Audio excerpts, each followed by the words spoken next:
Jadi tidak ada dosa yang Allah umumkan perang melainkan dua dosa. Dosa pertama mengganggu menyakiti para kekasih Allah, para wali Allah. Yang kedua dosa pemakan riba. Maka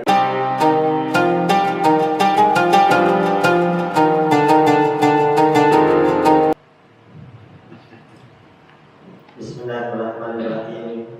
Assalamualaikum warahmatullahi wabarakatuh. Waalaikumsalam warahmatullahi wabarakatuh. Alhamdulillahilladzi hadana li hada wa ma kunna linahtadiya laula an hadana Allah.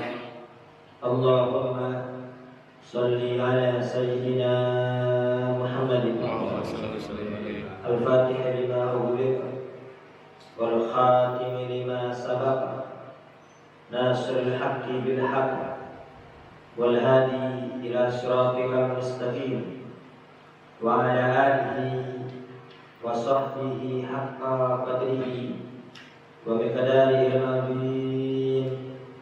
Amma ba'du. Yang saya hormati para orang tua, para sesepuh, para asatidzah, para hujjaj, para tokoh masyarakat, Al-Karam, Ketua RW kita, Ketua RW 010, Al-Karam Bapak Mundir, Al-Karam Ustaz Budi Burodi, Al-Karam Ustaz Asman, Al-Karam Ustaz Abdul Latif, Al-Karam Ustaz Hasbullah, Al-Karam Ustaz Burhan. Khusus salam kehormatan ini saya sampaikan untuk guru kita bersama, Al-Karam Ustaz Al-Qarandes Muhammad Sahih. Kita doakan guru kita, semoga Allah panjangkan umurnya, Allah sehatkan badannya, mengabulkan segala hajat-hajatnya, serta kita semua yang hadir pada malam ini semua bersama mendapat ridha Allah, mendapat rahmat Allah, ampuni segala dosa-dosa kita, yang besar maupun yang kecil, yang disengaja maupun yang tidak disengaja, yang zahir maupun yang batin, semoga diampuni oleh Allah Subhanahu wa taala. Tidak wafat kita melainkan segala kesalahan-kesalahan kita sudah diganti dengan kebaikan-kebaikan. Semoga Allah Subhanahu wa taala panjangkan usia kita dalam keadaan taat dan ibadah. Bertambah usia, semoga bertambah semangat dalam ibadah. Bertambah usia, semakin takut kepada Allah, jauh daripada dosa dan maksiat. Dan kita minta kepada Allah Subhanahu wa taala semoga dengan berkah majlis ilmu, segala hajat-hajat kita, segala harapan-harapan kita, baik cita-cita dunia maupun akhirat, semoga dikabulkan oleh Allah Subhanahu wa taala. Rezeki kita dilancarkan, diperbanyak dan diberkahi. Kehidupan kita semoga diberikan kehidupan yang penuh dengan keberkahan dan kebahagiaan. Bagi kita ketenangan, ketentraman, dan semoga Allah jadikan putra-putri kita putra-putri yang soleh solehah, tumbuh menjadi generasi-generasi yang takut kepada Allah, jadi ahlul ibadah, jadi ahlul Quran, jadi ahlul sujud. Dan semoga dunia kita pada malam ini Allah catat sebagai amal soleh yang memudahkan kita untuk masuk ke dalam surga Allah. Amin. Allahumma amin. Bapak-bapak yang dimuliakan Allah Subhanahu wa taala, alhamdulillah nikmat yang sangat besar pada malam ini kita berkumpul di rumah Allah Subhanahu wa taala, berzikir, kemudian kita lanjutkan dengan taklim dan tidak terasa saat ini kita sudah berada di penghujung taklim kita. Kita akan mengadakan tawafufan sementara. Semoga semua ilmu yang telah kita pelajari diberikan ilmu yang manfaat dan barokah. Apa itu ilmu manfaat? Ilmu manfaat ialah ilmu yang membuat kita semakin takut kepada Allah, ilmu yang membuat kita semakin semangat dalam ibadah, ilmu yang membuat kita semakin semangat dalam berzikir, ilmu yang membuat kita semakin bagus hubungan dengan sesama manusia. Ilmu manfaat adalah ilmu yang membuat kita semakin takut untuk berbuat dosa dan maksiat. Maka dari itu, dikarenakan begitu pentingnya ilmu yang manfaat, hingga Nabi besar Muhammad SAW berdoa, Allahumma inni a'udzubika min ilmin la yanfa' wa amalin la yanfa' wa du'ain la yusma' wa qalbin la yakhsha' wa min du'ain la yustajab. Ya Allah, aku berlindung kepada Engkau dari ilmu yang tidak bermanfaat. Tambah ilmu bukan tambah benar, tambah kebaikan, tambah jauh daripada Allah Subhanahu wa taala. Yaitu Nabi besar Muhammad SAW bersabda, "Man izdada ilman, walam yazdad huda, lam yazdad min Allahi illa bu'da." Barang siapa bertambah ilmu tapi nggak bertambah petunjuk, tambah ilmu nggak bertambah dekat sama Allah, lam yazdad min Allahi illa bu'da, berarti dia tambah jauh dari Allah Subhanahu wa ta'ala. Kalau sekedar ilmu, inna iblisa kana aliman kabira. Iblis ilmunya sangat banyak, akan tapi yang disesatkan oleh iblis juga banyak. Kita minta sama Allah, ilmu yang sedikit ini semoga diberikan manfaat oleh Allah Subhanahu wa ta'ala. Imam Al-Ghazali berkata, al-ilmu alladzi la yubaiduka al-yawm 'anil ma'asy wa la yahmiluka 'ala ta'at lan yu'idaka qadan an-nar jahannam. Ilmu yang saat ini kita punya, kalau tidak bisa membuat kita tambah jauh daripada maksiat, kemudian ilmu yang kita punya ini gak bisa membawa kita semakin semangat untuk berbuat taat, maka ilmu yang kita punya ini kelak di akhirat juga gak bisa menyelamatkan kita dari azab api neraka Allah Subhanahu wa ta'ala. Ilmu yang bagaimana yang bisa menyelamatkan kita dari azab api neraka? Ilmu yang membuat kita ngerem untuk berbuat dosa dan maksiat. Ilmu yang membuat kita, memacu kita untuk semakin dekat dengan Allah Subhanahu wa ta'ala. Maka dari itu, setelah tawakufan ini, maka kita harus semakin aktif di masjid. Kita harus semakin semangat dalam sholat berjamaah. Kita harus semakin banyak di dalam membaca Al-Quran. Harus semakin banyak di dalam berzikir. Harus semakin banyak perbuatan manfaat kita, mengajak orang-orang untuk berbuat baik. Dan juga setelah tawakufan ini, kita harus semakin jauh daripada dosa dan perbuatan maksiat. Ini jangan sampai setelah penutupan majelis ilmu, kemudian ke masjidnya juga jalan. Buat apa kita taklim? Ya taklim agar kita tahu. Setelah tahu, untuk apa? Diamalkan dan kita semakin dekat dengan Allah Subhanahu wa ta'ala. Al-Imam Al-Ghazali tadi berkata, al-ilmu la yubaiduka al-yawma 'anil ma'asi. Ilmu yang saat ini tidak bisa menjauhkan kita dari perbuatan maksiat. Apa maksiat yang saat ini sedang menyebar? Sangat banyak. Di antaranya apa? Pinjol. Ya, hati-hati. Ya. Ini semua jenis maksiat dimurkai oleh Allah. Tapi tidak ada maksiat yang sampai Allah umumkan perang dengan Allah kecuali dua maksiat. Yang pertama dosa riba, yang kedua dosa mengganggu para wali-wali Allah Subhanahu wa ta'ala. Allah berfirman dalam hadis qudsinya, "Man ada li waliyan faqad adantuhu bil harb." Barang siapa yang menyakiti waliku, menyakiti para kekasihku, maka aku umumkan perang dengannya. Siapa yang mampu perang dengan Allah? Tidak ada yang mampu. Artinya apa? Orang yang mengganggu kiai, orang yang mengganggu habaib, orang yang mengganggu para wali-wali Allah, maka hidupnya tidak akan diberi ketenangan, kebahagiaan dan keberkahan oleh Allah Subhanahu wa ta'ala. Dan yang kedua, orang yang makan riba. Ya. Wa ahallallahu al-bai'a wa harrama riba. Allah berfirman, Allah haramkan jual beli dan Allah haramkan riba. Bahkan Nabi besar Muhammad SAW bersabda, "La'anallahu akila riba wa mukilahu wa katibahu wa syahidaihi wa qala hum sawa." La'anallah, Allah melaknat. Laknat berarti apa? Ba'idun 'anir rahmah, dijauhkan dari rahmat Allah. Iblis laknatullah. Artinya apa? Iblis yang jauh daripada rahmat Allah, sedangkan kita tidak akan masuk surga tanpa rahmat Allah. Allah melaknat bagi siapa? Akil riba, pemakan riba. Wa mukilahu, penghubung riba, dia memberikan riba. Wa katibahu, pencatatnya. Wa syahidaihi, yang menyaksikannya. Artinya apa? Semua yang terlibat dalam riba itu dilaknat oleh Allah Subhanahu wa ta'ala. Wa qala hum sawa, semuanya dosanya sama. Jadi tidak ada dosa yang Allah umumkan perang melainkan dua dosa. Dosa pertama mengganggu, menyakiti para kekasih Allah, para wali Allah. Yang kedua dosa pemakan riba. Maka itu ya, kita minta kepada Allah semoga Allah lancarkan rezeki kita, berkahi kehidupan kita, Allah jauhkan kita daripada riba, Allah jauhkan kita dari hal-hal yang haram. Karena hati-hati. Kullu lahmin nabata min suhtin fannaru aulad. Setiap daging yang tumbuh dari hal yang haram, maka api neraka yang lebih berhak untuknya.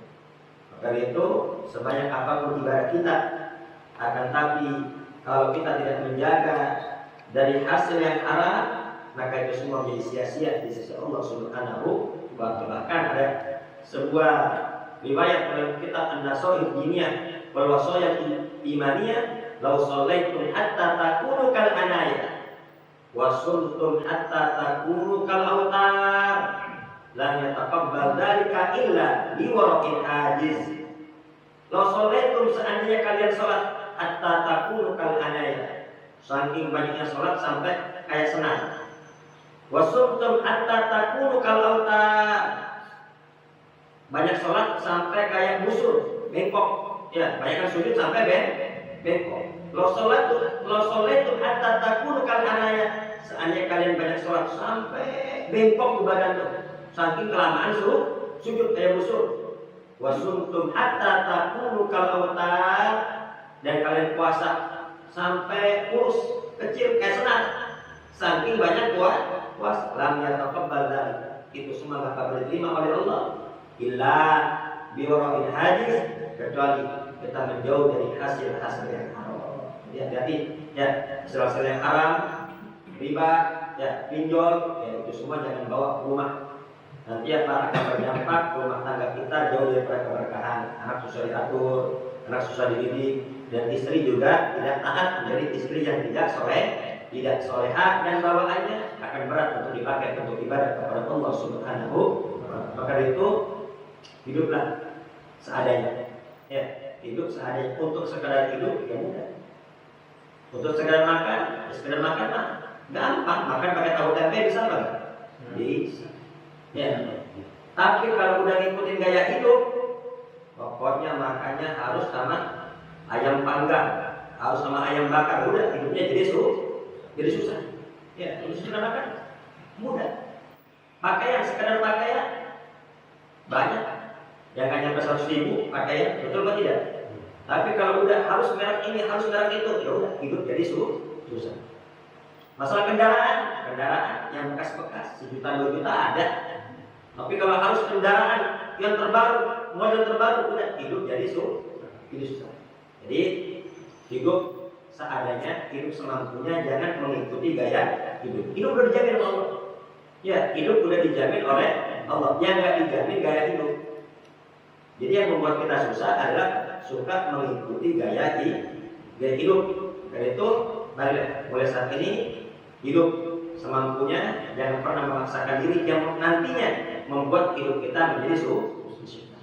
Hadirin yang dimuliakan Allah Subhanahu wa Ta'ala, disebutkan dalam kitab Al-Jawahirul Uluyyah, terdapat hadis Nabi besar Muhammad sallallahu alaihi wasallam, "Lau ya'lamun nasu ma fi Ramadan min al-yumni wal barakah la tamannau an yakuna aulan kamil." Nabi besar Muhammad sallallahu alaihi wasallam bersabda, seandainya manusia mengetahui keberkahan, kebaikan yang Allah berikan pada bulan Ramadan, niscaya manusia berharap setahun penuh itu isinya adalah Ramadan. Tapi dikarenakan kita nggak tahu, ya terkadang mau datang Ramadan ada yang berat, ya puasa lagi, ya siang-siang nggak bebas, nggak bisa makan, nggak bisa minum. Ada yang sumpah mau Ramadan, ya Allah. Semoga kita semua diberikan hati yang bahagia, hati yang gembira dengan datangnya bulan suci Ramadan. Kita semua mendapat kebaikan dan keberkahan dari Allah Subhanahu wa Ta'ala. Dikisahkan pada sebagian ahli ilmu, karena indana rajulun ismuhu Muhammad. Dulu ada seorang pemuda namanya Muhammad. Wa kana la yusalli illa qita'an. Dia sholat tapi jarang-jarang. Kalau lagi ada mah ada, lagi hilang ya hilang. Lagi ingat dia sholat, lagi lupa ya nggak sholat. Intinya sholatnya jarang. Fa idza dakhala syahr Ramadan zayyana nafsuhu bi thiyabil fakhirah wa fihi. Tapi kalau sudah datang bulan Ramadan, ya mendekati bulan Ramadan, dia menghiasi dirinya, dia memakai pakaian yang bagus dan pakaian yang sangat wangi. wa yasumu wa yusolli wa yaqdi ma fatahu, kemudian dia puasa, dia sholat, dan dia qada. Semua sholat yang pernah dia tinggal itu semua diqada. Faqultu lahu fi dzalik, kemudian ini ulama yang ada pada zaman itu bertanya, "Ma faqala hada?" Faqultu lahu fi dzalik, aku bertanya, "Ente kenapa kok begini tumben-tumbenan?" Ya, biasa sholat jarang-jarang, biasa ke masjid jarang-jarang, tapi kalau udah bulan Ramadan kita rapi banget. Pakaian rapi banget, kemudian selalu ada di masjid. Apa kata dia? Hada syahrut taubah war rahmah wal barakah. Ini bulan taubat, bulan rahmah, dan bulan barakah. Asallaha an yatajawaza anni bi fadli. Semoga Allah dengan anugerahnya memberikan aku anugerah dan mengampuni semua dosa-dosa. Aku berharap ini bulan taubat, bulan berkah, bulan rahmat. Semoga Allah mengampuni dosa. Ya, jadi ini jangan sampai di bulan Ramadan, bulan taubat kita nggak taubat. Ini jangan sampai di Ramadan, bulan rahmat, semua dapat rahmat, kita nggak dapat rahmat. Terus siapa banget itu? Itu sama hadir tahlilan, hadir maulidan, semua dapat tentengan, kita doang nggak dapat. Kan dicengin lah, dosa apa lu nggak dapat tentengan? Ya, itu aja kita udah sedih. Semua dapat tentengan, kita nggak dapat tentengan. Ya. Nah ini jangan sampai semua dapat rahmat, dapat ampunan, kita nggak dapat ampunan. Maka itu, ayo siap-siap kita perbaiki diri kita di bulan Ramadan. Kalau bulan Ramadan nggak bisa bikin kita baik, ini kira-kira bulan apa lagi yang bisa bikin kita baik? Kalau bulan Ramadan kita nggak taubat, terus bulan apa lagi yang bisa bikin kita taubat? Nah ternyata dia anak muda yang bernama Muhammad nggak lama wafat. Setelah wafat, dia orang soleh, ulama tadi mimpi ketemu dia. Ya, ma fa'alallahu bika, apa yang Allah balas untukmu? Apa kata dia? Ghafarallahu li ajli hurmati syahri Ramadan. Allah mengampuni dosa-dosaku dikarenakan apa? Dikarenakan aku menghormati bulan suci Ramadan. Karena itu, marilah kita perbaiki diri kita di bulan ini. Ya, menjelang bulan Ramadan, kita perbaiki rumah kita perbaiki diri kita. Ya, sebagaimana kita kalau mau datang tamu, pasti tuh kita rapiin tuh rumah kita. Ya, kita rapiin rumah kita cat, kita bersih-bersih. Nah, sama ini di bulan Ramadan, yuk bersih-bersih. Bersihkan diri kita dari segala dosa dan maksiat. Bersihkan kita dari sifat iri, dengki, hasud, sombong dan lain sebagainya. Maaf-maafan. Jangan sampai di hati masih ada sifat dendam, sifat dengki terhadap sesama muslim. Kemudian apa? Hiasi diri kita dengan perbanyak ibadah. Sebelum saya akhiri, ini ada dalam kitab Futuhatul Anbiya. Itu nanti di hari kiamat ada seorang pemuda yang baki yang menangis. Wal malaikat yadribunahu yasumunahu ilan nar. Dia menangis sambil dipukul dan diseret oleh malaikat ke dalam api neraka. Fayuqal maka nadammu. Kemudian ini orang-orang yang melihat sangat geli. Ya, ini anak budak kenapa diseret-seret, dipukul-pukul, ya, dia teriak-teriak, histeris, nangis-nangis. Ditanya sama orang-orang yang ada di sekitar situ, anak muda dulu kamu dosa apa? Kok sampai diseret-seret dan dipukul-pukul oleh malaikat? Fayaquluna, kemudian itu malaikat menjawab, ada rajulun adraka Ramadan fantahaka hurmata Ramadan wa asallaha ta'ala fihi. Ini adalah anak muda yang dulunya ada di bulan Ramadan tapi nggak mau menghormati bulan Ramadan. Di bulan Ramadan dia maksiat kepada Allah Subhanahu wa ta'ala. Di bulan Ramadan orang puasa, hormatin orang puasa nggak bisa. Terang-terangan merokok, terang-terangan minum, terang-terangan makan, yang itu tegur. Ente udah puasa nggak hormatin orang puasa? Ente tanda ya, nanti ente mati. Dia buat masjid ya, tanda begitu. Ya, tanda orang kalau nggak puasa tapi makan di WC, ini masih punya iman kan? Dia nggak puasa, dia makan di WC, kan dia malu kan? Al ayat minal iman, ya nggak betul ini nggak betul. Ini jangan sampai nih ada yang ngantuk, ada yang tidur, boleh. Puasa tuh bukan boleh, tapi di WC, awas. Ini jangan ada tidur ini, ya. Ini nggak benar. Tapi kalau dia masih makan di WC, itu masih punya iman dia, masih punya malu. Tapi orang kalau udah nggak punya malu, rokok di jalan, ya. Ini saya ngeliat Ramadan, ya saya ada yang rokok di sekitar sini. Ya, itu yang kita tanda Ya. Ini RT, ini RW, ya warganya ditertibkan. Ente hormatin orang puasa. Ya kalau ente nggak menghormati orang puasa, yang salahin orang-orang kalau nggak menghormati jenazah ente. Ya mau dibawa ke pos kamu nggak jenazah. Ya. Jadi semoga yang begitu tobat. Baikal sultan lahu wa kuda. Nah, penyebab tidak menghormati bulan Ramadan akhirnya diseret ke dalam api nerakanya Allah Subhanahu wa taala. Baik, mungkin yang ini yang dapat saya sampaikan. Semoga Allah Subhanahu wa taala memberikan kita ilmu yang manfaat dan barokah yang membuat kita semakin semangat dalam ibadah dan membuat kita semakin jauh daripada dosa dan maksiat. Dan saya mohon dibukakan pintu maaf yang sebesar-besarnya apabila selama mengajar ada ucapan, ada kata-kata atau tingkah laku yang kurang berkenan di hati jamaah semua, saya mohon dibukakan pintu maaf yang sebesar-besarnya. Kalau jamaah mah nggak ada dosa, kan jamaah cuma ngedengerin. Ya, yang ngomong ini yang banyak saya salah. Ya, semoga kita semua mendapat ampunan dari Allah Subhanahu wa taala. Allah sehatkan badan kita, Allah buat kita semangat ibadah di sepanjang bulan suci Ramadan. Amin. Allahumma amin. Akhirul kalam. Wassalamualaikum warahmatullahi wabarakatuh.